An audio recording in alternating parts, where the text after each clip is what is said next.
আরো তোমাকে মাশাআল্লাহ বানাইছেন। শুনেন আমি কই, আমার আরেকটা প্রশ্নের উত্তর দিয়ে দেন। আপনি আরেকটা প্রশ্নের উত্তর দিয়ে দেন আমার, দিবেন?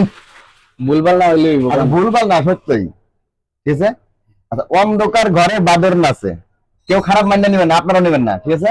অন্ধকার ঘরে বাদর নাচে, যদি না করেন, না না না না করেন, তাহলে ও আরো বেশি নাচে। এটা কি কন দেখি, একটু মাথা খারাপ। ফারুক ভাই গাইবে গেছে। ঘরে আদরণ আছে। অন্ধকার ঘরে বাদর নাচে, না করলে আরো বেশি নাচে, মানে না না করবেন যখন আরো বেশি নাচে। এটা কি? কইতাম পারলাম না। কইতে পারেন না কিছু, আপনি তো চাপা তো খুবই মারেন। এই মেয়ে আমি পারি, আমি এটা পারি সেটা পারি, আপনি কি সব দাদা করেন সবই পারি। ভুলভাল করলে আমি পারি। দর্শক বন্ধুরা, দুইটা প্রশ্ন করলাম, একটা উত্তর দিতে পারে নাই। যে আপনাদেরকে এই প্রশ্নটা করে গেলাম, অন্ধকার ঘরে বাদর নাচে, না না যখন করবে তখন আর বেশি নাচে। এখন এটা কি, বাদরটা কি? ঠিক আছে, ধন্যবাদ।